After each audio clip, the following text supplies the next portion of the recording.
Hello and welcome to the Hurling Show on OurGame. Here myself, Shane Stapleton, joined as ever by a smiling Michael Verney. We're brought to you by orgaretro.com. If you want to get that Class Derry jersey, this lovely Cork one, maybe your club has similar colours to this and you just want to get a cool retro jersey, that's the place to go. Use the promo code OurGame and you get 15% off. Michael, one of the things that I enjoyed most over the weekend, and there's lots of GA action to talk about, but I was watching the NFL last night as they do, and a lad hit a last-second winner field goal for the Titans against the Seahawks. His name, Randy Bullock. Yeah, that's kind of why I was smiling, to be honest with you. We have plenty of them at home in the farm. I can tell you that, different stages. Are you one of them? No, I'm not. I'm quite sedated in comparison. But one of the great names. We must go through it someday, actually. Some of the great kind of GA names. Even yesterday, I was down at the Wexford final. I think Liam was his first name. Liam Shockman. You know, it's spelled a bit different. It's spelled SCH, but obviously I'm going to pronounce it Shockman. But there's some great names out there. Anybody that has any great GA names or great sports names. There used to be a Brian O'Brien back home, and these sort of mad names. Gary Neville and Phil Neville's dad called Neville, which is just bizarre. Isn't there a Gaelic footballer for Ballahadreen called, is it Cuba O'Callaghan? Something like that? Yeah, I think you're right. Yeah. Great name. Loads to talk about on the show. Like you said, you were at the Wexford hurling final, so Rapparees ended 43 years of pain there. Mount Leinster Rangers, they're back on top. Loads of hurling going on all over the country, including the Kerry hurling final. I want to talk about Liam Cahill's interview with WLR-FM the other day, because that was certainly an interesting one, the more you go through it. But we'll start off with Rapparees, or should we start off with some of the comments that were sent in from people actually referring to the weekend? Yeah, no, go for people's comments, because as much as we try and pull together as much as we can, there's always some great little nuggets and bits and pieces that come up that we haven't seen. Yeah, okay, so we'll take a quick little look at those. So running through, Patrick... Practical Capital. Nearly every game in Dublin this weekend was a hammering by the bigger club side. Bit worrying, bit of a two-tier championship. We will talk about that a little bit later on when we come to it, but yeah, there are far too many beatings going on. Radio Mike O'Brien says, Raheny GA played yesterday, Junior F Hurling Championship. The civil service goalkeeper was 74, Liam Miles. Played football for Tip in the 60s, really. And then we actually got a further comment in from Paddy Nolan on Instagram, and he put it on YouTube there now, and he goes, I saw a screenshot of that tweet he got about Liam Miles playing for the civil service at 74 years young. Liam is a mainstay of that team. He's in great shape and an absolute gentleman on top of it. I hurled with Liam for a few years and privileged to do so. Jack Lynch played a bit of small ball and big ball with the service, but is by some way only the second most legendary figure to play for the service. There must be a lot of older folks playing GEA across the country, men and women. Let us know who are the legends that are still out there fighting the good fight. I remember many years ago at this stage, when I was a young enough player, which is a good while ago now, seeing lads with like full grey beards out in the field. And I think I played might have even been for the third team in Bursley at one stage when I was only a young lad.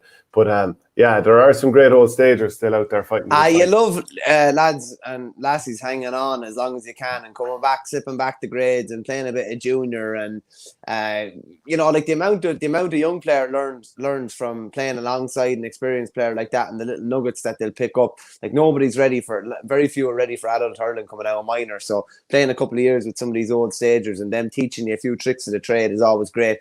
Liam has done many interviews in recent years, but that's some accomplishment at that age. It really, really is. Even Mossy Mahan came on for Rapparees yesterday. I think he's 41. He's the oldest player in the Wexford Senior Hurling Championship. And on the other side then, Red Barry, who I think was carrying a knock coming into the game, he was 40 for St. Anne's, and he would have been going for, obviously everyone remembers, funny stat about Red Barry, he's the player with the most amount of championship goals scored on Stephen Cluxton, which is a mad one. But he was still going strong there. Seen him on the pitch after yesterday. Obviously, very very disappointed that they came up short. But yeah, just it's great for. We talked about this before. It is huge. People say it's a young man's game, and it is. But if you're able to avoid injuries and that, you just stay hurling and stay going as long as you possibly can. A couple of more comments in here. Mark Tobin says the Raps winning in Wexford. Just the scoreline, along with the scoreline alone, what a tally! Yeah, as we know, they put up 6-18. Then add in the margin of victory in a senior county final, and a 43-year gap between the titles. Bear Square says Moorfield being knocked out of the Kildare Football Championship by close neighbours Round Towers with a last-minute goal. Hugh Paddy O'Byrne, a Mount Leinster man, he says full show on Chris and John Nolan from Mount Leinster Rangers. Those two brothers did light it up in that final. Comment here from Flash, Doon straight into the Limerick semi-finals, but they weren't impressive against a hand. They'll need to improve by a lot if they're to win a county title. Plenty more comments flying in. Avondale won the Junior B Championship in Wicklow on Saturday. Just got 7 of the team was over 40 brilliant. and 2 were over 50. That's from Joe 18 Ken. There was a Moneygall hurler called Rat Ryan and another lad called Ugly Costello. I doubt they were the names on their birth cert somehow. Yeah, I don't think so. And PUL 74, you're on about the strength of Munster hurling at the moment. Why not pick a team to take on Leinster / Galway team? Yeah, that'd be an interesting one. We might do that a little bit later down the line. We haven't had a chance to think about it for today, but yeah, like I said, maybe down the line. So that's some of the tweets from people coming in. We can't not talk about the brawl that happened over the weekend in the Laois County Championship. I'm just going to bring it up here. Like, I think most people know it's fairly ugly stuff, but we might as well just have it up here. With the sound intentionally turned off for this one, but it just doesn't make for pretty viewing when you see people getting involved like this, Michael. No, it really doesn't. Like, as obviously you can see there's people like coming down from the stand into the row, and I think one of the individuals, he definitely appears to be throwing punches and then appears to be dragged onto the pitch as well. Just really, really messy scenario. That was at full time, I think, of Kalesh and Arliss. I think it was Arliss Killeen the other day. I think it was 117-15 after extra time. Arliss are gone down into a relegation playoff, whereas Kalesh are through to round 3. And obviously it's big stakes game, but there's just really no excuse for anything like that to happen. And particularly, spectators are not long back at games. And to see that sort of crack happening, you'd kind of be wondering, should spectators be at some of these games at all in that case? Particularly, obviously, it was a local derby, and tensions boil over. Whatever happens on the pitch happens on the pitch, but it's inexcusable for anybody to come down and get involved in a game. You're a spectator of a game. It's inexcusable to get involved in the game. You have nothing. You've no purpose there, only just to look at the match and shout and roar and do whatever you want. But that's that. Yeah, it's horrible to see. It really is. Like when you're on the field and you're in the thick of it, now and again, tempers boil over and lads will hit a dunt. But I mean, that's somewhat more, like, no one's saying you should do that, but like that's somewhat more understanding because you're in the thick of the action. And if you're playing Gaelic football, there's a bit of hand-to-hand combat going on all the time. You're pushing, you're shoving, you're bursting into each other. The blood is up. If you're on a hurling field, you both have, weapons in your hands. So you can understand how now and again it'll boil over on the field. But for spectators to be getting involved, I just don't understand it. I mean, there are times when you might look in and let's say your brother, cousin, whatever, let's say it's a young lad, gets hit by an older player or whatever. You can understand how someone might go in or want to go in. I'm not saying that it's necessarily excusable to go on the field, but you can understand it. But like some of what we saw there is just, it's just nasty. It's regrettable. You can see there being consequences to doing that. You sounded like a statement from the Dublin County Board there. It's a regrettable incident. Wish it didn't happen. Both players would have had an honest and frank discussion, and they're both looking forward to resuming their intercounty players. I hear you. Yeah, I know it is, Kat. We'll just quick comment here. Mark Corkin, lads, what do you think about short sprint sessions, like 15-minute session, 10 to 13, 50-meter sprints, just that brief? Should you be doing those every day or even twice a day? Now, as someone who slightly change in terms of the topic of discussion, obviously from brawls to that, but what do you think in terms of doing sprint sessions versus other types of sessions? This is sprint sessions within a team context, or I'm guessing as part of just maybe if you're doing it on your own even. I'm wondering, is that what Mark is saying? Yeah, sprint sessions, usually it's all about quality. So I wouldn't be doing it every day or every second day. It would be more maybe every third or fourth day, because you want the quality to be really high in what you're doing. But I think I've no issue with that. It's a great way to keep things going. I'd be a big fan of, within a GA context, particularly at underage level, that you bring in as much athletic stuff like that as you possibly can, especially with the way the GA has gone now. If you're an athlete, it's obviously a massive help. So sessions like that are very, very good. The key is, like, a lot of the time, particularly old school, those sort of sessions would have been done at the end of a training session, and that's when hamstrings pop or calves pop. You're tired. The quality when you're sprinting, it should be 100% max. So you should be doing it at the start of a session, or you should be doing it, a separate session completely. Yeah, I kind of agree with you there. But yeah, you couldn't be doing it every single day, depending on your age group. Like, if you're a younger player, you probably can. You can probably go out and play for 6 hours a day every day, and your body will recover. But if you're a little bit older, I wouldn't think so.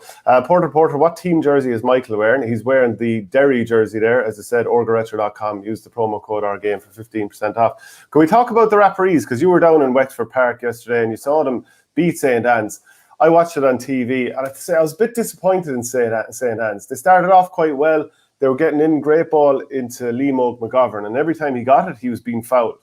But that just seemed to dry up. So I'm wondering, did the refs do something to make sure that he didn't get on the ball quite as much anymore, or was it St. Anne's? I mean, to be honest, there was times I was quite unimpressed with St. Anne's, kind of planting the feet and getting blocked down several times in the game, ball not sticking to hand, just probably falling over a little bit too often as well. I'm not really sure why, but just seen players slipping or something like that. But what way did you see this game? Yeah, Diane started really well, actually. Dermot O'Keefe had a point inside 10 seconds. I think they were 4-1 up, and then I think they were 7-4 up. And they actually got a point. They got a point after the Raps had a goal, to kind of butchered a goal chance, and probably could have been a free. I think it was in around the 10th or 11th minute. But Anne's looked like the better side early on. But Alan Tobin chipped in a couple of big points for the Raps, and he obviously was the one that got the goal just before the first water break. And that kind of it seemed to turn things an awful lot. He was directly on Dermot O'Keefe for most of the game, from what I could see. He got 1-3 inside about 19 minutes. Dermot O'Keefe got a point at the start, was kind of kept quiet otherwise. The supply lines for Liam McGovern kind of dried up after about 15 or 20 minutes. As you said, he had a couple of different markers, but when he got the ball, he was fouled invariably. Yeah. And the Raps actually started with a sweeper. Tommy Foley played sweeper. Didn't get in that much ball early. Kind of got on more ball as the game went on. But that obviously meant that Anne's had an extra player at the back as well. But it certainly didn't look like it at any stage. And anytime they were able to get ball into Lenny Connolly and Ricky Fox, those boys were going to town. And I think they only realised after about 10 or 15 minutes that they had the beaten, in particular of the Anne's full back line. And once they got ball into those boys, they're absolute flyers. Now there's 3 or 4 lads in particular. They had like a day of days, like that. That might never happen again. It was the most perfect performance almost in a county final, the scores that they were able to put. But once they realised that they were able to put the Anne's backline in particular on the back foot, they just kept going at them every time, and the ball was sticking inside. And it was an impressive kind of clinical performance. They were 6 up at the break, and they stayed hungry, looking for more goals. But by Jesus, there was fair holes in the Anne's defence at different stages. Like I think it was Ricky Fox played a ball across. And Jack Kelly was just standing in space for their 5th goal. He made a dart up the pitch. So like the Annes have performed with great credit this year, and obviously knocked Shells out in the semi-finals, but this was probably their worst performance in a while. And you'd always say about them, and just chatting even locals, that they're never beaten in a game, and really kind of never say die team that always stay kind of plugging away. But they just didn't seem to have much left yesterday. And the Raps seem to have built to a crescendo for this kind of final performance, an almost complete total performance in a final. And yeah, they were deserving winners, really. After 20 or 25 minutes, there was only ever one winner, really. Yeah, I think they had it back to 6 at half time. And there was one point, I'm trying to remember if it was early into the second half. Like, as you were watching from the stand, I'd say the goal was going into the right-hand end. But I thought that Anne's absolutely deserved a free at one end, and I think this was the goal where Lenny Connolly, he got through and he just played it underneath the goalkeeper. Lovely little finish. That was definitely decisive. Another thing that stood out to me was, like, you're talking about those inside forwards, like Lenny Connolly with 2-1, and he got player of the week there probably around the quarter final. I remember seeing it on the Wexford Instagram. He got Player of the Week. Oisín Pepper, he's been doing damage game after game. The old pepper spray, I suppose, in St. Anne's Eyes. They were good, like you said, Alan Tobin. And I was wondering, geez, what age is this guy? Because the performance he gave, I'm wondering, is he someone we might see in in purple and, the yellow belly colours next season now with Dara Egan involved? I'm sure he was there watching on it. I'm not sure what age he is. Did you get late 20s? Yeah, late 20s. I think he's 29. Dara was there watching it. We were chatting to him briefly after the game. I think he had the family down for the weekend. I'm sure that's going to be a regular occurrence over the next while. And he was down, I believe, at all the other games and all the finals that were played, even the junior final as well. As regards players that maybe potentially could have stood out for county players, there wasn't anyone unbelievably obvious. Someone who went about his business very effectively and is a big kind of physical force was Nick Doyle, who only got a point, but was very physical and a good ball winner. He might be one. A lot of the other guys were kind of small enough in stature. Obviously, Kevin Foley was very good. He had 3. Liam Ryan was Liam does what he does best. I saw someone tweeting after Liam Ryan, they call him the postman because he always delivers. I didn't realise that he is actually a postman, which is even better again. And I was just he looks huge out in the field, doesn't he? Yeah, he's a monster. Yeah, he's an absolute monster in fairness. And what did you make of Diarmuid O'Keefe taking the frees? To me, like, we know what he's good at. He's really good at. And like, when I see him scoring for Wexford, I usually associate him scoring him off his left-hand side. That to me, that seems his more comfortable side. But he's taking his frees. As a right-hander, you have those guys who strike off their left a lot from play and score like that. But of course, if you were to try and take a free, then it would be very awkward to put it down on your other side. So he's taking a free. He's taking his frees off the side that I would consider from open play to not be his main side. And I thought he looked uncomfortable. And he missed one from the 21 and 1 or 2 in the first half. And I was like, do they have no one else that's kind of like a free taker there? I'm not trying to be harsh on him, but like, it's pretty clear that he's probably stepping up and taking on the responsibility, even though maybe he's just not a natural free taker. Yeah, I believe he'd been very good on them up until the final. But it was kind of a conversation that we had last week about some players who are prolific from play, but wouldn't necessarily be dead ball specialists and definitely wouldn't consider himself. And John Milan was the one that stood out. Remember him having a disastrous day for De La Salle, I think, in a county final on frees. It just didn't suit him. It just didn't suit his style either. And he would have been just much better with ball in hand. I didn't think D. O'Keefe looked particularly comfortable on them. His stance actually was very narrow, really narrow for a free taker, which I thought was strange. And after he missed the first one, he didn't look that comfortable. With due respect to the Anns, they wouldn't have a load of natural looking forwards, so there was no one there. Like, I'll put it to you this way: like, Ryan Matton was hitting the frees for the Raps, and when he went off, Mossy Matton came on. I mean, it's just like a pure natural. They were 2 kind of natural enough kind of free takers, whereas Anns maybe didn't have anyone who was, as natural as that. Just back to the Raps for a second as well. Like, to have not won one in 43 years and not appeared in a final in 20 years, and to then go and produce that was something special. I was chatting to Declan Root after, just on the pitch after. It was his first year as manager. I think he took over from, Adrian Fenton was heavily involved the last couple of years. And he had said that he always thought there was something special in the group, that the vast majority had been together since under 12. I think they won a Fela. They were, I think, the 3 minors in a row. And he actually you obviously see, like, Kevin Foley as the county man and captain of that, but he just said, if there was ever anybody that was going to lead us to the promised land, it was him. He just said that there's characters within a club, certain characters that just inspire people and draw a respect from people. And he said he's just that character within their dressing room. He's obviously quite a young player. He's still only mid-20s, like him and Liam Ryan. Liam Ryan's 25. I think Kevin Foley's probably 25 or 26. But a massive thing for them in particular after having a really poor year with Wexford, like, collectively, I would say, to come back and get the chance to win a county title with your club, and only the second in their history. It says it's going to be an amazing couple of days. And they actually hold, as Rapparee Starlights, they hold the football title from last year and now this year's hurling title. So for a brief period, they're double champions, and I'm sure they'll be going to try and do back-to-back in the football over the coming weeks as well. As I was watching the game, I was wondering, where would Dara Egan play Kevin Foley next year? If they go with a straight-up sweeper, he's obviously a very good candidate for it.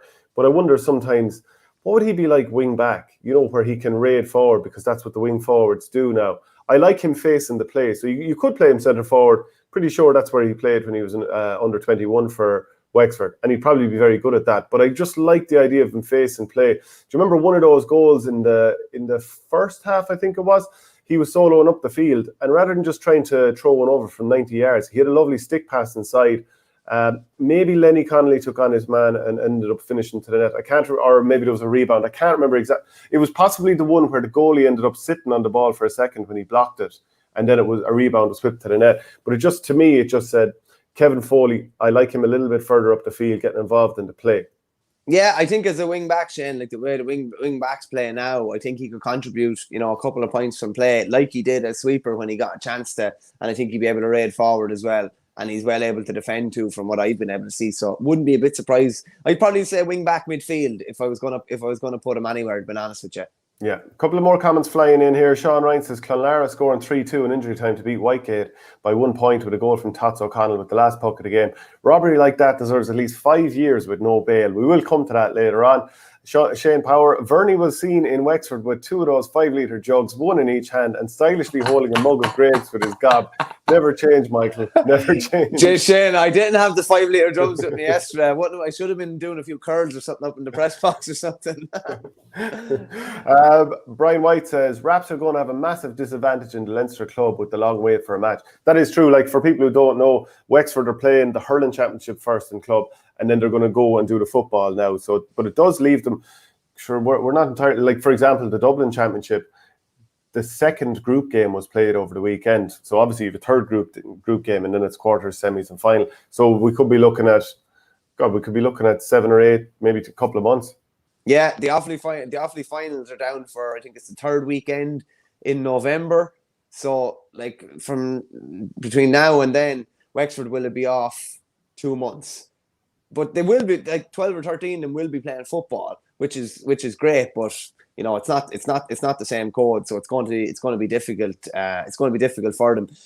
At this moment in time, will they care? I don't think so. I think they'll just take it. I think they'll take it as it comes. The vast majority will stay tipping away after they have a week or 10 days of enjoying themselves, and most of them will stay kicking football. And I'd say the few that are only just hurlers will do bits and pieces, and then they'll rejoin them whenever the football is over.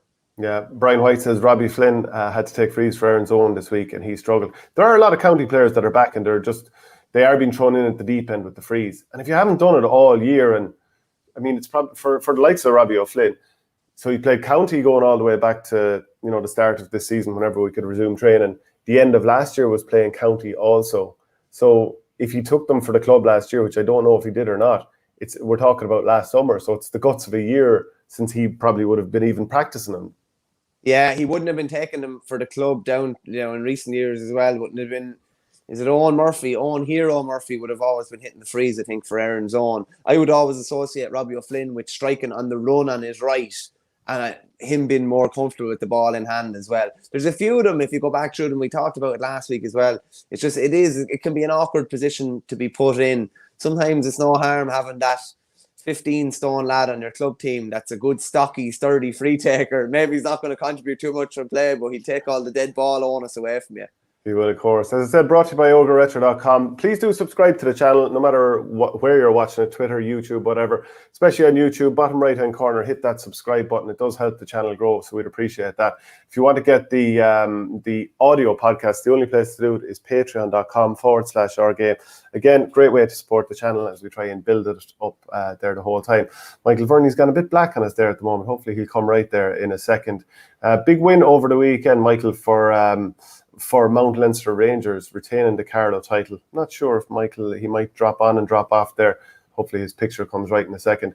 But just in terms of the final in Carlow there, Mount Leinster winning 24 points to 16. They're up by 17 points to 7 at the interval. The two brothers, John and Chris Nolan, that was pointed out to us by Hugh Paddy O'Byrne on Twitter. They scored 5 points each, I think, probably in the first half alone. They were very good. Chris Nolan ended up with 7 points. Chris Nolan is a player that we probably saw coming through a long while back. Remember, he was doing his leaving certs and he was playing for Carlow, and you were like, yeah, this guy has it all, really. Like, he's a good size, he's fast, very natural hurler. So a couple of titles back to back for Mount Leinster. You know, once they got to that All Ireland final back in 2014, I think it was, having won Leinster in 2013.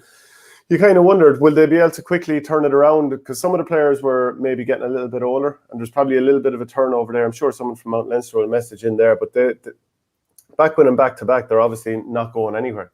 No, definitely not. Funny, Chris Nolan's an interesting one. Like, he regularly hits 4 or 5 from play for Carlow in championship games, and I think he actually ended up on the freeze at different stages this year when Mouse Kavanagh was out, and I see that he didn't take any frees for his club yesterday. Dennis Murphy, I think, definitely took one at least anyway. So it can be I think they only had one free, like put up such a score and only get one free. But it can be funny like that you could end up being the free taker for the county and not your club in certain circumstances, which is just a strange one. They'll definitely, the vast majority of them, again, will be playing football over the next while. So you'd imagine they're going to be at a disadvantage. I didn't realise. So it looks like Wexford, Carlow, and Waterford are the 3 notable ones that have went with kind of split season hurling before football. And they'd obviously be big enough kind of dual counties as well. So to a certain extent, it makes sense. But that's a fair win for them. And you know, they'll always be hard beaten. They'll always be hard beaten in Leinster. Probably would feel that they, in a way, maybe underachieved in Leinster, that they would have felt maybe that they would have got another Leinster title just with the talent that they have at their disposal.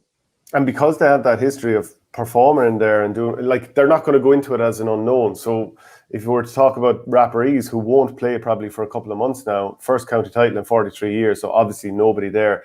None of those players have won it before. It's new territory for an awful lot of club players. Obviously the county players have a bit more experience. It shouldn't take a funk out of them. But coming through and hitting the ground running in Leinster might be tougher for the likes of the Raps as opposed to Mount Leinster, who've been there before. Yeah, plus Raps have won a county final in ideal conditions, I would say, and they're going to be going into winter hurling with, to be honest, a much lighter team, a real kind of lively team, a real pacey team. You could say the same that Mount Leinster won a county title in summer conditions, but they're a seasoned winter team. Like, they've won county finals in October and November. They've won a Leinster championship in December. So that shouldn't be any problem to them, but it could cause some trouble for the Raps, definitely. Yeah, absolutely. It's completely different hurling. God almighty, with Coola, like, we've won county titles in lovely weather, and then you're in the absolute depths. I remember playing down in Dr. Cullen Park in Carlow, and some days it was so cold, like you can barely feel your fingers. You know, and I'm sitting on the bench one day. I actually had a full pair of gloves. I think I got them off the father. They were like oven mitts. You know, just trying to keep your hands warm in case you came on. Because, but it's a funny one, Shane. Yeah, like, people don't realise that you're up in the stand and, you know, you've got 4 coats on and a big woolly hat, and the only thing that's exposed to the climate is your face, probably, and probably just your cheeks and your nose and your eyes. Like, it's such an important thing, and I'd always stress it if it was ever over a team.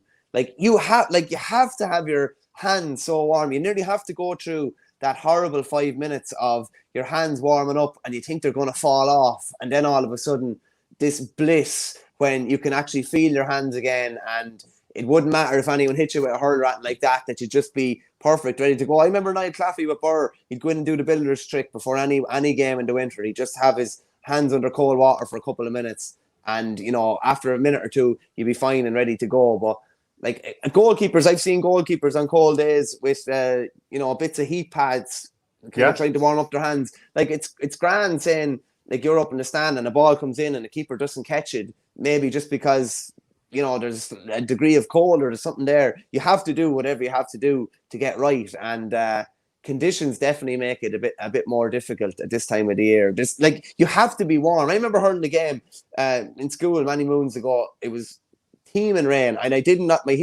my hands did not warm up the whole game. And you're going out for a ball like that, and you can't control the ball or you can't do anything. So it is a big part of the thing, is acclimatizing yourself to those conditions. I would have always said your reactions, it's kind of like your hands are drunk with the cold. So, you know, the way obviously people get too much on board drink wise. You don't drink, so you don't know the feeling, I suppose. But, like, your reactions are slowed down. I mean, obviously drink drive and stuff like that, your reactions are slower and judgment is poor, obviously. But, like, it does make your hands just feel like you control the ball, and it's almost like you're holding the hurley, it strikes off it, and then your hand moves, or then your fingers move, or it's just a horrible way to be. But some of these teams will find out as we head into the Leinster Championship and Munster. And that's why, Shane, like that's why, Brendan Matter's point against Ballygunner, and then his point against Thomas's, to be able to do those things in horrible conditions with a wet ball, a heavy hurl, the grip probably falling out of your hand, that just makes those sort of things even more genius. Sure, any Egypt can do it during the middle of the summer. That's what I always say, like the weather can be a great equalizer in the winter. Like, just it's like, in the summertime, you play someone in the height of July, the best of the best, and they absolutely run rings around in October, November. You're like, welcome to my jungle. Comment here from Will: getting a belt of a ball or a hurley is also way worse than the cold. Yeah. So what I was thinking about that over the weekend. I don't know, would you have played much soccer? But when I used to play soccer for Bursley, the winter games, obviously this is when it was played mostly, and if it hit you in the midriff at the tip of a certain area, that very heavy junior soccer ball is absolute hell. It is absolute hell. Those old junior soccer balls, they're horrible, and like even to head them was like way sore than the normal Premier League ball that you'd have tipping around in the school with or whatever. There was just a heaviness to them. They were awful. Yeah. Comment here from Mark Corcoran: lemon cordial for Verney this morning, or is it the grapefruit juice? Do you know what this is? This is I just made a smoothie this morning, and I washed out the glass with water, and this is the remnants of the smoothie mixed with water. No waste. Sure, look at what's going on here. Only the best of stuff for me. Oh, Jamie, that you're some fraud, making yourself look like you're drinking fancy water. We'll move on. Kilmiley beat St Brendan's in the Kerry Senior Hurling Final over the weekend. That takes them ahead of Ballyduff in the Roll of Honour with 26 titles, retaining the title there, beating their parish rival St Brendan's. And Brendan's led until the 59th minute before Maurice O'Connor struck for the match-winning goal. That has to hurt, doesn't it, against the parish rivals? Yeah, no, that definitely hurts. Just listened to an interview with John Myler there this morning. I think it was 50 years. I don't know if it was 50 years since their last back-to-back, but they definitely did back-to-back in 70 and 71. And he was kind of talking about the history associated with that and trying to repeat that 50 years later. So they're definitely delighted with that. I think the Brendan's goal was a mistake, according to what Myler was saying. And I think the bench was crucial for Kilmiley from what I could gather as well. But always sweet to get one over on your rivals, as we saw with that Kaleshin row in Lynch. It's always sweet to get one over on your rivals, and then if you're on the wrong end of it, those sort of things can happen. Yeah, Buff Egan was at the Kerry County final. He seemed very, very excited what was going on. I did notice Danny Healy-Rae was behind him in one of the videos. So is Danny a good hurling man? I don't know. Didn't the Healy-Raes called the Buff's house one time you were interviewing him before? Yeah, they were canvassing as you were interviewing him. They were canvassing, yeah. Some crack there. What about the Kilkenny County Championship? There was a couple of games postponed. There was bereavements on both sides there. So the Roar Inistioge and Bennett's Bridge, that's going back to next weekend, as is Erin's Own against Mullinavat. So both of them were off. The games that did go ahead is O'Loughlin Gales. They beat Dixborough 217 to 114. Tony Brown is now part of the Dixborough backroom team after Colin Bonner. He stepped aside because of his Tipperary duties. Clara, they beat Greg Ballycallan 28 points, which is a great score. Leicester Ryan doing well there. Greg Ballycallan 116, so that's a big victory. Clara are going to be our top of their division. O'Loughlin's are in second. And then also James Stevens against Lisdowney, 12 points apiece, whereas Shamrocks of Ballyhale put up 230 against Tullaroan's 212. I mean, the James Stevens one there, I couldn't actually quite believe it. I went to their Twitter account and I saw after 38 minutes, it was 11 points apiece between James Stevens and Lisdowney. The end of the game was 12 points apiece. What on earth happened there? No, it doesn't look like that's possible. It looks like a mistake, or it should be 21 points apiece or something like that. But I just got confirmation there before we jumped on the call. I think the Village hit something like 30 wides. The guts of about 30 wides. So that scoreline is right. That scoreline is correct. 12 points apiece. God. It just sounds, it's mad. Like it's definitely not a modern day hurling score anyway. The Village hit 30 wides. I think they hit 10 in a row at one stage in the second half. they were missing Niall Brazel and Conor Brown, so they were already through. So the result I don't think mattered, too much. It wasn't a knockout game or whatever, but it's hard to believe that they only shared 24 points between them, particularly when they shared 22 in 38 minutes and then couldn't score for the last, or could barely score for the last 22. Like, what on earth happened there? I presume Conor Brown is still out for James Stephens. He had that hamstring injury, so yeah, he must be still out. But to put up 12 points over the course of the game, it just must have turned into a bruiser. And you know the way, like, a lot of the time, a great game is when both teams are scoring and it's tit for tat and it keeps going and going and going. But like, the life is normally sucked out of a game when there's a load of bad whites. That must have been a terrible spectacle. If anyone was there, let us know what you thought of it. Yeah, sometimes when things are going wrong, not just for one team, but for two teams, it can just kind of have a rot can kind of set in. Sometimes teams take each other to another level. Sometimes teams can also take each other to another level, as in a bad level, when the standard drops, start hitting wides, start missing frees, stupid things start happening. And that's clearly what happened there.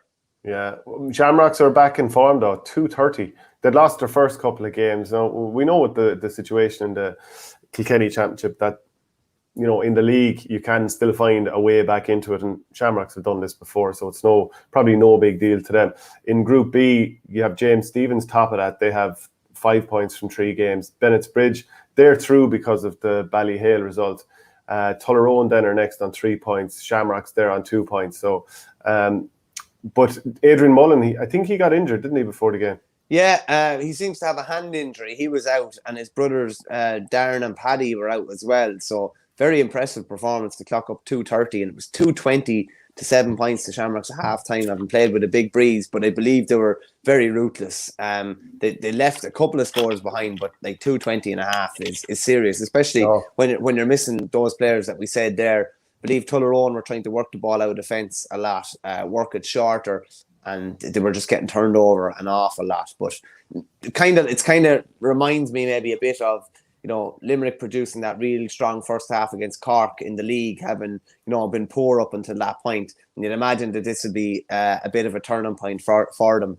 It looks like Adrian Mullen will be out for a bit, but Darren and Paddy Mullen are expected back soon enough, I believe. So they're going to have even more bodies on show now over the next while. And they only want to be starting to motor around now or over the next couple of weeks. Yeah, well, because they've won so much over the last number of years, well, to be honest, throughout their history, there's never going to be any panic there. Once they all know it's about peaking for a certain time. Other counties, our clubs probably feel like we need to hit their own ground running. We need to win the first few games just to get the belief going. Ballyhale, they have this implicit belief because of the quality and because of their history and all that kind of stuff. So just timing it, and you actually can just go, we'll time it right. And even if that's right or wrong, generally it comes right when you have that quality and the attitude is right. They've done it before, so there's a belief that they can do it again, and they've obviously haven't panicked before, so there's a belief again that they won't panic this time. So it's we were kind of like that in Burr for a while when I came in around the scene. You mightn't have been going that well, but there was always a confidence. Like you had Brian Wheelan and Joe Airty, the Pilkingtons, these lads around the dressing room, they had been there, worn the t-shirt several times. So there's always the confidence that you're going to be able to come right. Like, they mightn't say it outwardly, but you're like, we need to be right for the first weekend in September. Or, around, we need to be right for the quarterfinals. And that's when you'd see things up in a gear in training. You'd see more smacks in training. You'd see no one getting anything handy in training. You'd see just everything would raise a gear, and I'd imagine it's the same in a place like Ballyhale, where success is has been so intrinsic for them over the last 10 to 15 years, and even going further back than that. I see plenty of lads commenting here talking about is the Kilkenny standard ahead of the Limerick club standard? Like, what is the highest quality club championship going on out there at the moment? People would have said Galway for a number of years with all the county titles. All the Club All-Irelands that they were hoovering up. But, of course, they didn't have to go through a provincial championship for a long time. So if you're in an All-Ireland semi-final, if you have a county in an All-Ireland semi-final every single year, you should be hoovering up more All-Ireland titles, to be fair. But just a comment in here from ML89. One Club All-Ireland out of Limerick. So while county team is going unbelievably well, the club championship is still a long way off being comparable to Kilkenny. What do you think? It's a difficult one because... is Ballyhale winning a load of All-Irelands? Does that make Kilkenny the best club championship, or does that make, Ballyhale a team that are, a nice bit ahead of other teams? Like they hammered Dicksboro in the county final last year. They obviously had a real tough game against the Village in the semi-final. But because they're going winning All-Ireland, does that make that the best championship? Or is the best championship a championship where you could throw a blanket over the 8 teams and you have different winners in a different year? It's difficult. If we're talking about quality, you'd probably, well, like outside of Ballyhale, like the Village won All-Ireland in, the mid-noughties. Yeah. Outside of Ballyhale, what other Kilkenny team has won an All-Ireland since the turn of the millennium? Obviously, taking out that Village team. Is there another one? I'm trying to think. Did O'Loughlin's do it, or did they lose the final to Clarenbridge? I think they lost the final. O'Loughlin's lost the final, yeah. In fairness, they've probably had Kilkenny have probably had a decent whack of Leinster winning teams during that time. As you say, O'Loughlin's, the Village won it a couple of times. They were beaten by Portumna in the semi-final. Ballyhale have won it an awful lot of times too. So if you're looking if you're looking at it over the last, I would say 20 years, you probably would be saying Kilkenny and Leinster anyway. In Munster, should we? Yeah, we'd know Tipperary All-Ireland finalists. Before Borris-Lee, when was the last Tipperary All-Ireland club winner? Toom, 87 Borris-Lee, and then Toom were in the final. And Toom should have really won an All-Ireland at some stage. I'm sure that's something that they think locally, and they probably should with the quality they had. But actually, do you know what? You're making me think a bit more about, in terms of Shamrocks have been dominating largely in the last few years. In Tipperary, Thurles Sarsfields, who probably feel that they should have won an All-Ireland, given the quality that they had. They had been dominating Tipperary, just battering teams for a long time.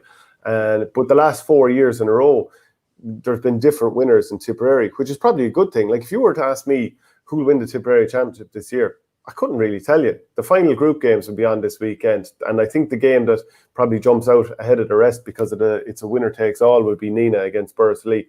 But Killadanga could win it. Will Killarwan finally make the breakthrough? Are SARS coming back? There's a couple other teams you could probably throw into that. And here's a question from Shane Power.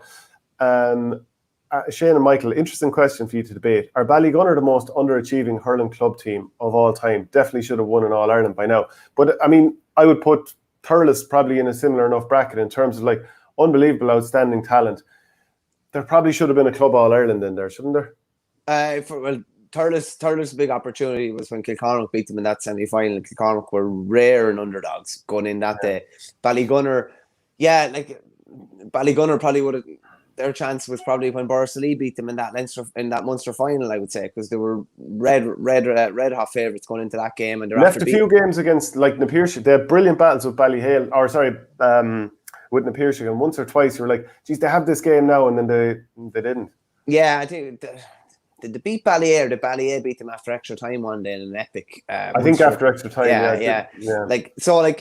They're on a massive run, but when your goal at the start of each year is to win an All-Ireland club title, and you haven't been to an All-Ireland club final, you'd probably say, with the talent that they have available to them, you'd probably say that they are underachieving. We talked about some other maybe underachieving clubs, but that's within looking at county title success. When you have a team that's so talent laden as they are, you would be thinking that they'd have an All-Ireland at this stage, and they don't. And they haven't, aside from winning that Munster and being beaten by Ballyhale in the All-Ireland semi-final, it's not as if they've been right there. They've been close-ish, but they haven't been able to complete the job. And I'm sure this year, that's the only thing that's in their mind this year, realistically. Yeah, and it's actually interesting because it reminds me of, the situation with Owlert. And I see Sheikh Barabbas, Barry Cleary, he was tweeting about the past 10 years of official Wexford Senior Hurling Championship started out with Owlert dominance, but ended in their relegation. Owlert won 10 more senior games than any other team in that spell. And of course, they have gone down. And a lot of people would have thought they would have done more than they ultimately won that Leinster club in 2015, but didn't go too much further. Yeah, they would have. I was actually only chatting to an Owlert man about this yesterday down in Wexford. They would have felt that they left that All-Ireland club semi-final against Na Piarsaigh behind. Remember, they were beaten after extra time, and they were flying it. And then Na Piarsaigh went on and won the All-Ireland. But just back to the initial question, if I'm from Borough and I'm thinking, I want to get 7 or 8 really good challenge matches, and we just say we want them all from clubs that are in the same county, I'd be looking at playing probably Galway, Thomas's, Turlockmore, Castlegar, Capitagal, etc. Probably be going to Kilkenny, Dixborough, Ballyhale, James Stephens, O'Loughlin Gales. Probably be going to Tipperary, Bursalee, Killadangan, Thurles Sars. Would it be going much further field? Would it be going to Dublin? It's probably 2 or 3 really, really competitive teams. Limerick, you'd have probably Doon, Piercig, and Kilmallock. But though I'd probably, off the top of my head, Patrickswell. I'd probably be looking at Galway, Kilkenny, Tip. And that's their poles apart in many ways, because Tip haven't had a lot of success at club level, but there's a lot of teams at a really good level. Galway have a lot of teams at a really good level as well. Kilkenny have a lot of teams at a good level, and one team at a particularly high level. Yeah, well, there's a question for people out there. Is a club championship, do you measure the strength of a club championship by the competitiveness between the clubs there, or by the best team, i.e. the Ballyhale or Coola when we won a couple of All-Ireland titles or whatever? Is that the way you judge it? Because outside of Coola, no Dublin team has even won Leinster since Crumlin in 1978. So, other teams probably had the quality but didn't do it. Is a competitive club championship, you have 5 or 6 teams every year and you don't know which one of them is going to win it? Or you have a Ballyhale where you're thinking, if they win the county title, they're going to win the All-Ireland. So it's that's an interesting kind of question. Yeah, Will says, if St. Anne's had won on the weekend, it would have been the 2nd county title for Redmond Barry in 21 years. Who are the players at county level with the longest gaps between All-Irelands? If anyone has the answer to that, please throw it in. 13 titles each for Galway and Kilkenny, and Limerick were lucky just to win the one against the Carlow champions, says Bazzaroni. Against the Carlow champions. Was that? I don't think they beat I don't think they beat Mount Leinster in the final. No, Portumna beat them. Yeah, they beat Cushion. Was it Cushion Doll? They beat the final. In 70, not 17. It was the year before. You won your first one, I think. Yeah, absolutely. Toomevara and Thurles over the last few decades would run them close. I'm not sure who you're referring to there. Glenmore being mentioned. Shamrocks won very easy without the 3 Mullins, Adrian, Darren and Patrick. Definitely would have to agree with Thurles. Some serious talent in both Gunners and Sarah's teams over the past 5 years. Like the Munster, do you think the Munster club or the Leinster club has been more entertaining to watch over the years? Probably Munster club, I'd have to say, if I was looking back at games that I can really remember. Some great Newtown Chandron games, Newtown and Ballygunner actually. I had a clip up there not too long ago about local commentary for a Ballygunner and Newtown Chandron game where someone got an awful stroke, an absolutely brutal stroke, and the local commentator tried to say that he was going for the ball or whatever. But there's some great games there that I can remember in Munster down through the years. In Leinster, see, I have the Borough kind of tinted glasses when I look back at any of the Leinster matches. They're the ones I remember most, like Borough and Castletown, and Stephen Brown getting one of the best goals that I've ever seen. I think it was in 01.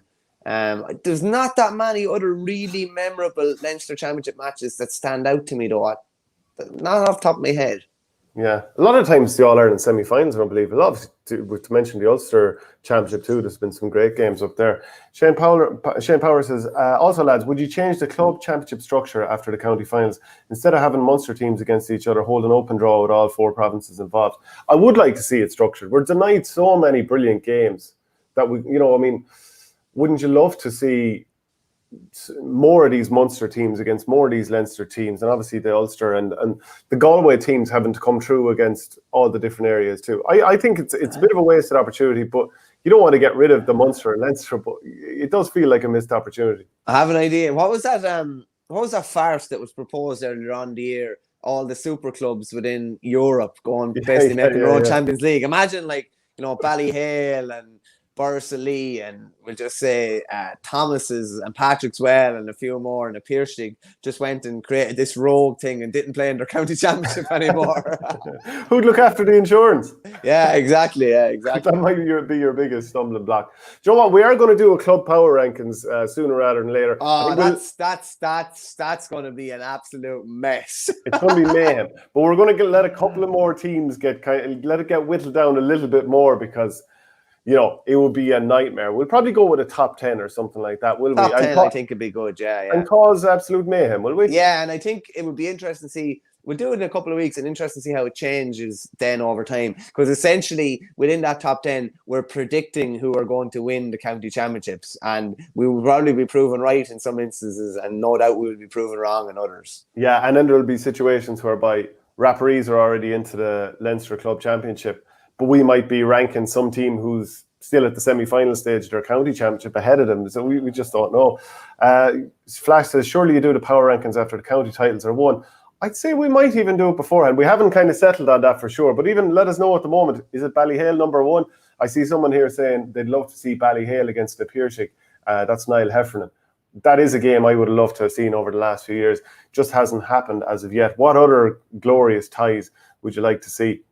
Kelsman said, in appears to be Kilmarnock, Patrick's Well, 6 Mile Bridge, Thurles Stars, Ballygunner, Owlert underweight to All Ireland. That was hard won. Yeah, to be fair, the Piershig, serious side, absolutely brilliant over the years. We're going to go on to the Waterford Championship, but just a reminder that we are brought to you by orgaretro.com. Use the promo code OurGame and you get 15% off. Please do subscribe to the channel. It really helps it grow, because once people subscribe, the more subscribes, the more that YouTube recommends it to other people. So that will help the channel grow. And about half of the people who watch the shows are subscribed, so we could jump up the following nicely if people would subscribe. So at the bottom right hand corner of the page, under Michael Verney's arm there, hit the subscribe button. And if you want the audio podcast, patreon.com/OurGame, £5 a month, and you get all those audio podcasts. What about Ballygunner though? They're 41 games unbeaten in their championship now, and a big one too is that Pádraig Mahoney, he's back, his first start of the year, and he scored 9 points. This is like Bill Goldberg's winning streak in WCW. I think it was 176. Oh, it's the same as that, yeah. 176 and all. Like, there should be a Ballygunner supporter just with 41 and all, and it should change every time. And then there should be a rogue opposition supporter with 41 and 1 or something like that, predicting that they're going to, predicting their downfall or whatever. But it's been a phenomenal run. If it was capped with an All-Ireland final, it would be, an All-Ireland final win at some stage. It would be remembered, so fondly. But I still think they'll think they're underachieving unless they get there. And the danger, they've always said that, complacency doesn't come into it, because the one time they took their eye off the ball was when Passage beat them. I think it was at 2013. Might be nearly the last time they were beaten in championship. But when your eyes are further down the line and on a bigger prize, there is the possibility that that they could be complacent somewhat within the county championship. And I believe Philip Mahoney has broken his leg as well, so he's going to be out for a while. So like, the Mahoneys are kind of like the Caseys in the Piershig. They haven't had much luck at different stages, and one is fit and the other isn't, and it's unfortunate. I'd say there's probably someone in the family nearly always in a bad mood, and that's just the nature of it. But they were impressive enough the other day. It's 41 games not beaten now, and Pádraig Mahoney was back. It was his first championship start of 2021 with 9 points, and Kevin Mahoney, and I think Mikey Mahoney's a brother of theirs as well. Kevin Mahoney at 1-3, Peter Hogan with 3 points, and I believe Barry Coughlin was very good at full back again. Barry Coughlin, who is one of these guys who's just totally underrated and just goes about his job, and I think he's the sort of player that most teams would love to have, a real kind of selfless player. But they're back where they want to be now. They're playing Mount Sion. Mount Sion beat Passage. Passage had beaten them in an epic semi-final last year. It was Mount Sion 219, Passage 315. So you should just say it was Ballygunner 123, 4 Mile Water 115, and Austin Gleeson hit 2-4 from full forward, where I assume he was on Noel Connors, which is 2-4 from full forward. It's you can't really ask for much more than that now, in fairness. Yeah. So, and that's interesting to see now. Will Ozzy stay in there full forward? At club level, you'd love to get him in full forward closer to goal, but that is contingent on winning enough ball out the field to make sure that he does get ball on the front foot and side. Because if he's in there on his own and he's getting surrounded by players, you won't get the most out of him, which is often why teams probably then move him out the field. But interesting to see if he stays there. Rowan Moore beat Lismore in what looks like an absolute cracker, an 8-goal thriller, 4-14 to 4-13. Last gasp win, and Rowan Moore are in their first semi-final since 2000. So it was like a minute into injury time. Gavin O'Brien, he scored a goal. It looked like Rowan Moore might have won it. Then Ray Barry grabbed his hat-trick goal to make it 4-13 apiece, before Gavin O'Brien won it at the very end with a white flag. So that is absolutely devastating for Lismore. Dungarvan beat Abbey's side. Patrick Curran scored 2-10. Michael Kiley, a county footballer, he scored 3-2. And that's 5 goals in 3 games for Kiley, while Curran, he converted 2 second-half penalties. So Kylie's a really exciting player, isn't he, though? Yeah. Like, he's big physical force. He's, even when he came in against Tip that day, he's not afraid to take anybody on. I'm sure he's someone that they look to be building the attack around over the next couple of years. And I'm sure players like him are one of the reasons why Liam Cahill kind of stayed on in that position and thinks it can go a step further over the coming years. And look, let's talk about the Liam Cahill interview over the weekend. He did speak to WLRFM. Well, it was the end of last week. Some interesting things. I mean, the thing is, watch the interview yourselves. I have the article up on OurGame. Transcribed and wrote out an article on that piece. And it's one thing, so in isolation, some of what he says actually seems earth-shattering enough, but it's all said in a very cool, calm tone. So again, it's worth watching it just to kind of see what you think of what he said, just to get the tone in which he said it. But, he said the easy thing would have been to say yes to Tipperary. And as one of the quotes he goes is, yes, we were torn between 2 groups of players, be the younger brigade in Tipperary, which he obviously managed, and then also, but for me, the rapport I've built up with the Waterford senior hurlers over the last 2 years is just something that Mikey Beavens and I couldn't walk away from yet until we were fully sure. And then he goes on to say, to be honest as I can, I'm not the first Tipperary man to say no to Tipperary senior hurling job. Like, maybe people are not aware of that. I know for certain a lot more high profile and a lot more bigger names than me in Tipperary have been asked to take on the Tipperary job in the past and said no. So it was quite a revealing interview in a lot of ways, wasn't it? Yeah, that's definitely, because it got me thinking, who are the higher profile people in Tip who have turned down the job.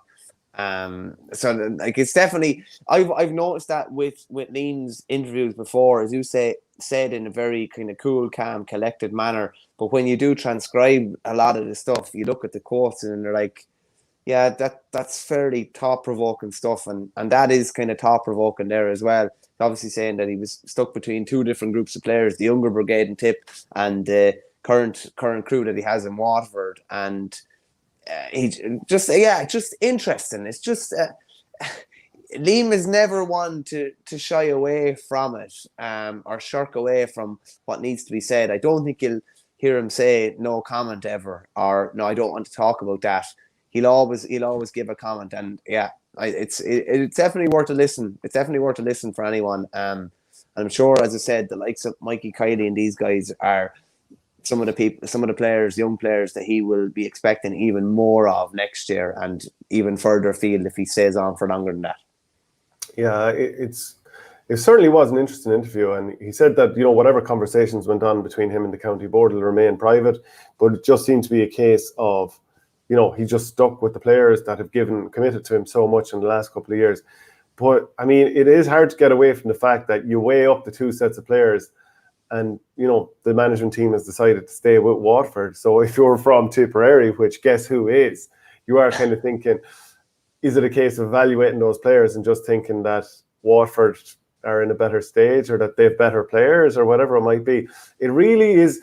We won't have to hype up Waterford against Tipperary either in the league or the championship in 2022, will we? No, I don't think so. The only thing I say about it is that it's not as if Liam Cahill is has no fixed abode and he's been offered 2 jobs, shall we say. He was already in one role, so there is a case of an association with that group and having ties with that group. So it's not as if it's a clear case of I pick one or the other. There were obviously things pulling him towards Waterford, and there were things pulling him towards Tip. The fact that he'd done 2 years in Waterford and obviously feels like there's more left in the tank, that obviously played in massively as well. And we're never going to know what happened behind the scenes in Tipperary. It doesn't look like we're ever going to know anyway, or who dropped what ball, or if a ball was indeed dropped. But yeah, 2022 is going to be fairly interesting anytime Tip and Waterford play. And like, the narrative is going to be, unless Waterford get back to an All-Ireland final or win on Munster, will be that Liam Cahill made the wrong decision, or he somehow failed. Or if Tip do better, that he backed the wrong horse. Yeah, exactly. We've all done that at different stages. I've done that several times. And it's interesting that we haven't yet seen any developments with the backroom Tip with Colin Bonner. So we don't really know what we're going to, like, we have an idea what to expect from Watford next year, especially if Irla Daly is fully fit and obviously Tyke de Burke is more high profile player again. But add those two into the mix and maybe Pádraig Mahoney, who we just talked about being back in with Ballygunner. What sort of a proposition are they going to be in 2022? Tipperary are just such an unknown at this point. We've no idea what the backroom team is. We don't know what Colin Bonner is going to be like. We know that his track record is really, really good. But we just don't know if it's going to be the newer type of hurling, if it's going to be a traditional type, what it's going to be. Flash says here, a Kerry man would have rejected the job at this stage. I'm not sure who he's talking about there. And he said, Shane, you might as well be supporting the McDonough team next year with how bad Tip are going to be. By God. Rumours are Davy Fitz turned it down as he thinks the Tip dressing room has too many egos and loved the media attention too much. I'm sure that Will is tongue-in-cheek with that comment. Shane Lynch, Niall Moran going strong for a hand at the weekend by all account. Limerick's Waterford Hounds will smack Colin Bonner's pups all about Semple next year. Heard Burr have a stingy cornerback with a woolly head, says John Murphy. I wish that stingy cornerback would stay fit. That's the biggest problem he has. If he's on the pitch, he's not too bad. It's getting to the pitch and staying on it is the problem. Yeah. So, look, a lot more is going to happen with the Liam Cahill situation. The video is embedded in that article on OurGame.ie if you do want to have a look at that. It is definitely worth a look. The Clare Championship, end of the group stage is there.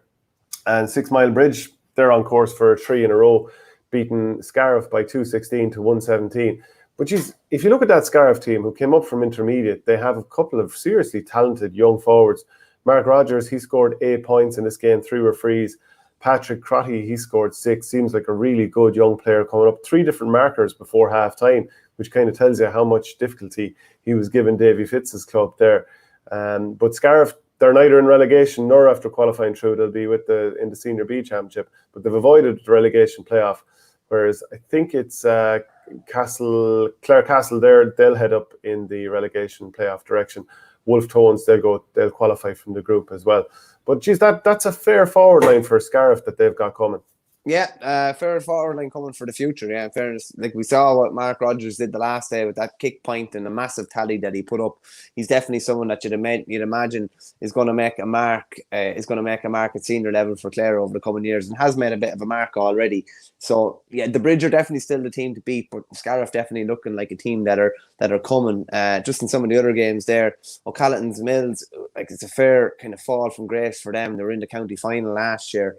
Kilmaley beat them 20 points to 115. So that was this sets up a winner takes all clash against Clonlara. So we'll go into the Clonlara game in a second. Ina Kilnamona are already through to the last 8, and the mouth-watering tie in a first time will decide who will join them from that group. So Kilmaley and Clonlara in that last group game. Another game there, Cratloe 114, Broadford 110. So Cratloe are into the quarterfinals with that win. Conor McGrath, good to see him getting involved there. He had a goal and a point. Probably one of an inter-county career that was probably cut short by injuries. Like if you looked at how you thought his graph was going to go in 2013, you thought there was only one way it could go, and he probably never delivered that type of form again, just with injuries. And the problem, sometimes being too fast can be a problem also, because it creates injury problems. And once you pick up a knock, someone like, as you saw with someone like Michael Owen, once he picked up that first hamstring injury,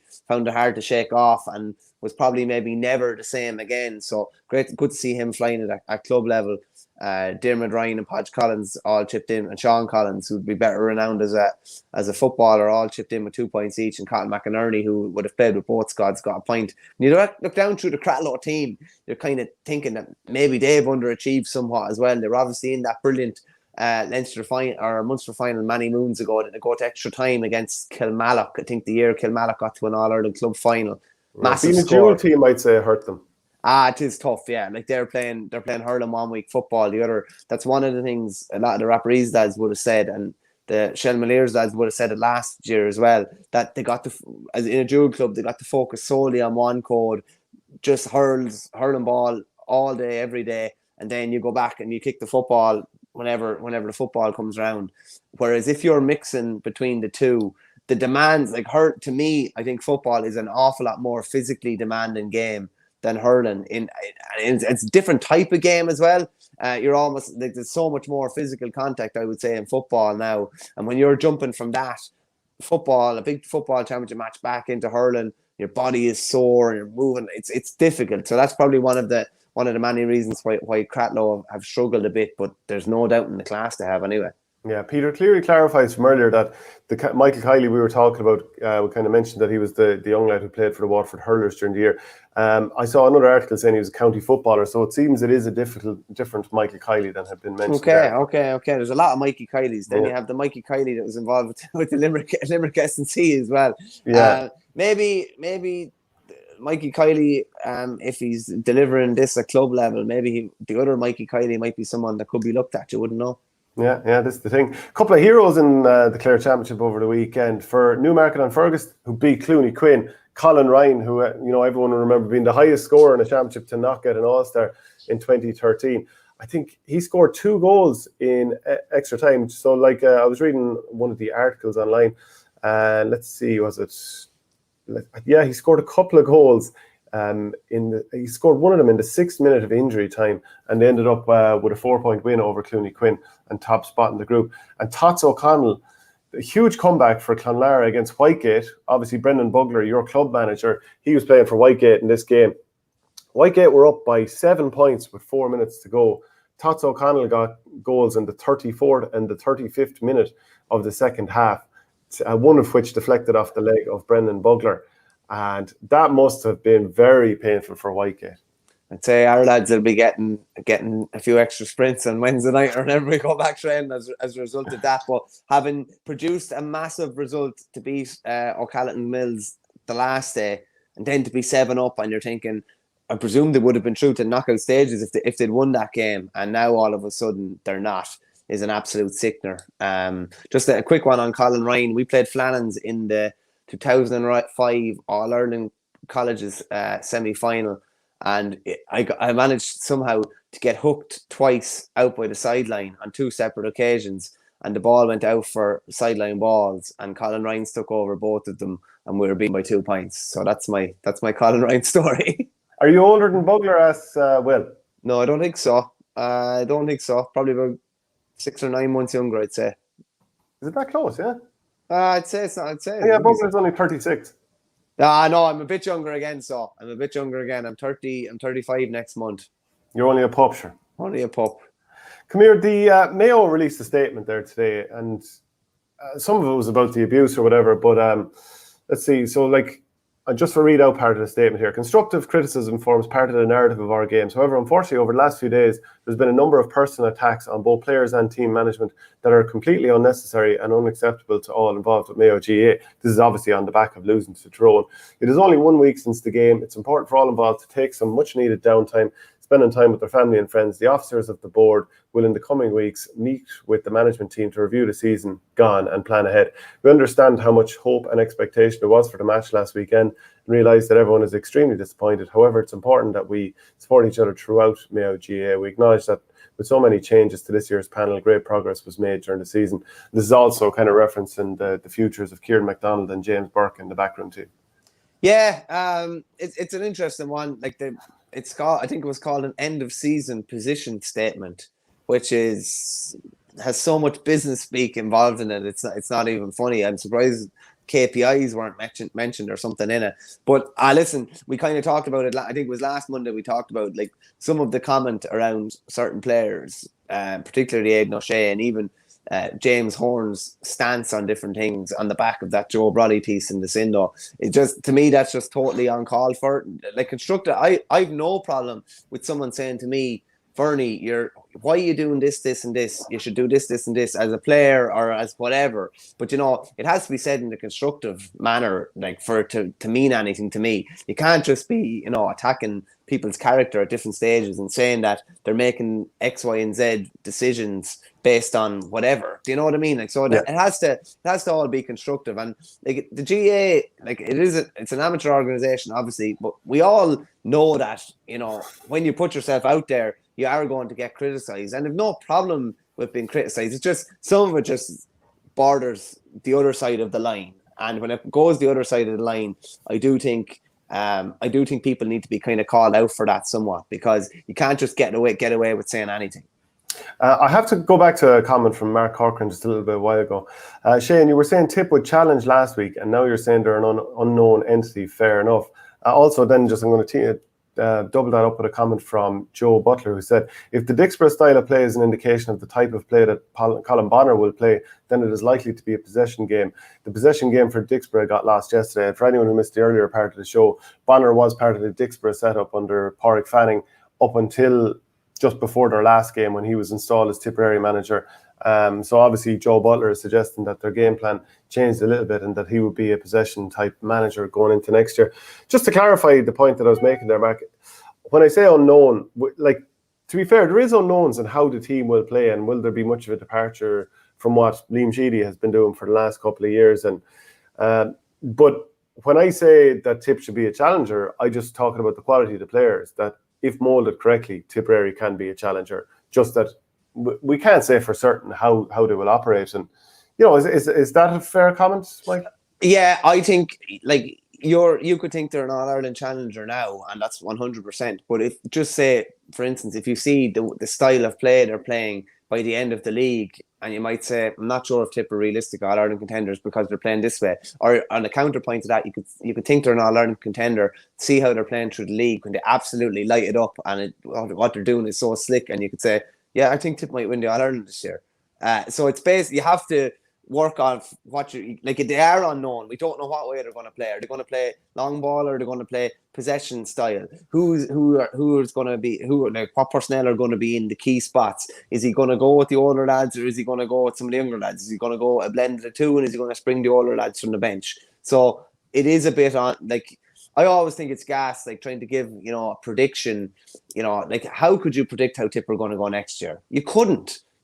Like, and if we're doing league review shows next year, we'd have an idea as weeks go on what we think, but what we say at the start of the league could be totally alien to what we say at the end of the league. Do you know what I mean? Like, so you can only base on what you're seeing, and sometimes you see things and you're like, I really like what's going on here. Then other times you'd be like, it's like, I just can't see what direction we're going in. So these sort of things. You're probably still a bit stung by how things have what has happened in Tipperary over the last while. The quarterfinal exit, the Cahill snub in inverted commas. So there's bound to be. It is a bit unknown. I'm sure. Look at you trying to wind me up, thinking I'll react, huh? I'm sure you'd prefer not to talk about Tipperary for a while, but unfortunately, when you have a forum like this, that's not possible. Yeah, fair enough, Shane, says Mark Corcoran, spot on. But we don't we need to give him time? Yes. Oh yeah, of course, but. I think the point I made before is, as soon as it hits the Munster Championship and the opener is against Waterford and it's at Walsh Park, time kind of runs out, doesn't it? It's just going to be people demanding, you know, Tipperary are not going to lose to Waterford because, you know, especially with the manager being from Tipperary, deciding to stick with that team. So that's just the way it's going to happen. That's the way people are going to be thinking. And I'd say, what do you think the atmosphere is going to be like that day?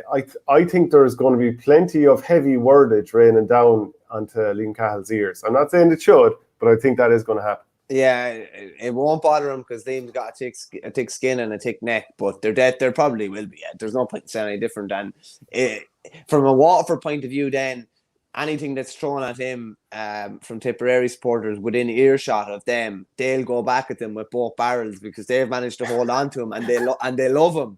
So it's going to be really interesting. Yeah, there could be a bit of war there. We'll move on to the Dublin Championship here. There's a comment in from John Murphy. He says, Nafina for the Dublin Championship this year. Say it could be. Like they're a very good team and they've been kind of building the last few years, and they got Liam Rush in.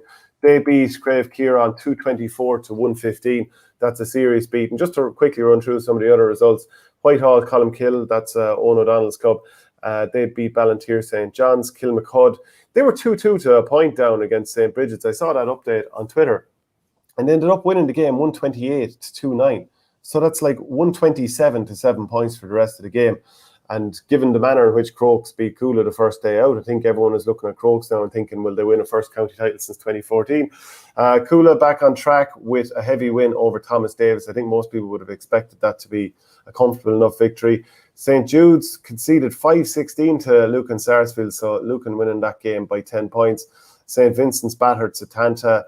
Ballyboden had a handy win over Fogs, and Plunkett's, they hammered Scully Connell 4-17-0-6. And this comes back to the point earlier that was made by one of our commenters who said there's probably too many beatings in the Dublin Championship. Like, look at some of those scorelines. We're talking about a lot of games there won by 10, 15, and more than 20 points in a number of situations there. I think the Dublin Championship would probably be improved by having maybe 10 teams in the championship and just restructuring it to 2 groups of 5. You took the words out of my mouth. 10 is probably about right. Just off the top of your head there, you're looking at, we'll just say, Nafina, Kilmacud, Bridget's were beaten obviously at the weekend, but have been in a county final recently enough.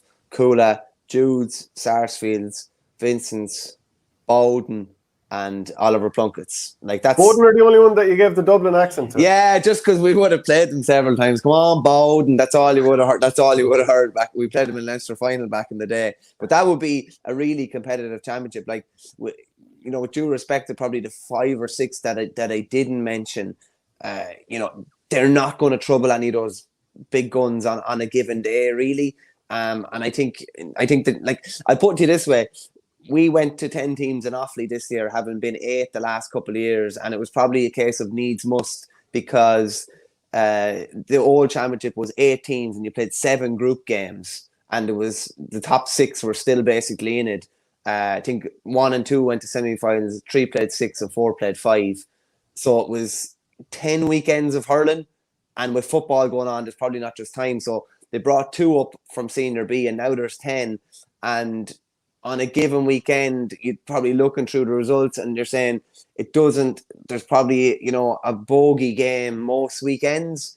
And when you had the 8 teams, you're looking down through it, and, like, really, most days, any of them could beat each other. And that's kind of what you want in a championship. So I suppose it needs must on sometimes, but something like this would, like, 8 would, like, I tell you what, a Dublin championship with 8 would be unbelievable, because, like, you'd have teams coming up and down. You'd have, a team coming up and down. It'd be like relegation would be huge. You could have, would just say, a team on the periphery of it. Just say off the top of my head, would just say a Jude's or a Sarsfields maybe wouldn't be in that top 8, and then you'd have this unbelievable competition to get back into the top 8.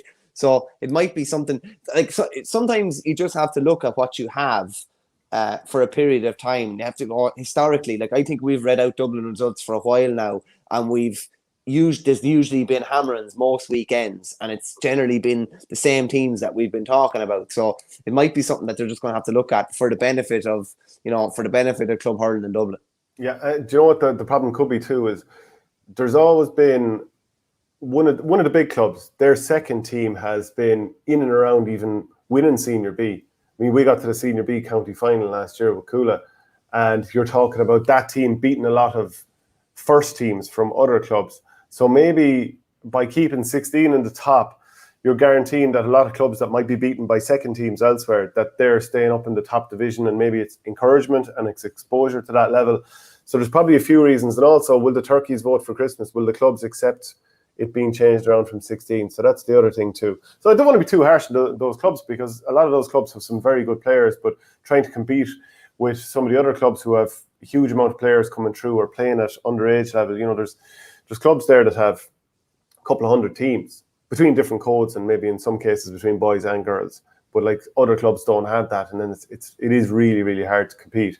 Yeah, just to be clear, like, we're not having a go at any of the clubs. It's just, like, it's a statement on the results. Like, I was just thinking when you read out the results there, like, Davy Keogh was obviously playing for Dublin, and he played for Thomas Davis. Like, it's very difficult. Like, Coola 326, Thomas davis 1-8. Like, that is quite demoralising. Like, I'm not sure what good clubs would get out of a result like that, if that happens time and time again, which history would suggest it probably has with some of the weaker clubs within the 16. Yeah, so Nafina are looking good at the moment. Like, Crave Kieran beating them by that scoreline is not to be sniffed at. They are a good team.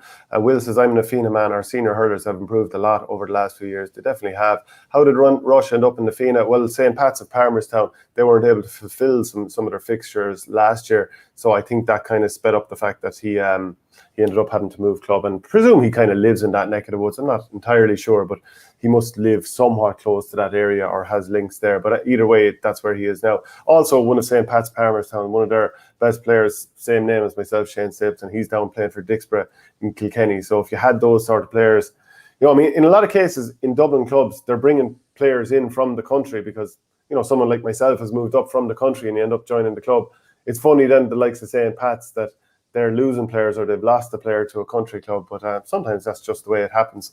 Let me just see what other comments. Wouldn't mind asking Will there, what's the setup of the Nafina backline? Is Rush playing centre back? Is Shane Barrett fit to play? I know he wasn't involved with Dublin this year, so I'll be interested just to find out. Yeah.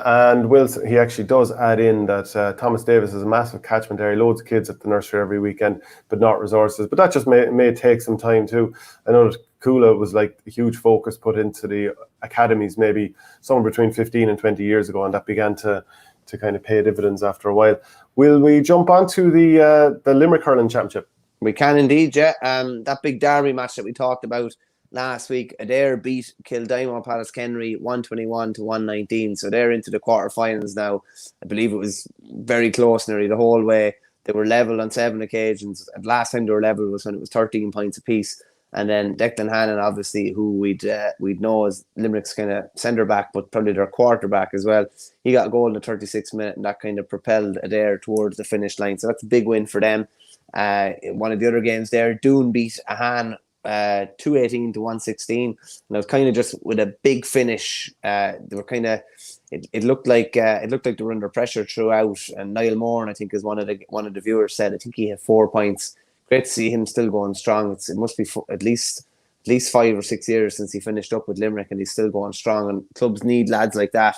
But unfortunately, they were on the wrong end of the stick. Doon had a big finish, and they ended up 5-point winners. They're topped their group, and they're into the semi-finals. And then the other team that topped their group was Napier-Street. They had a big win over Ballybrown, 223-15 points. David Dempsey hit 2 first-half goals.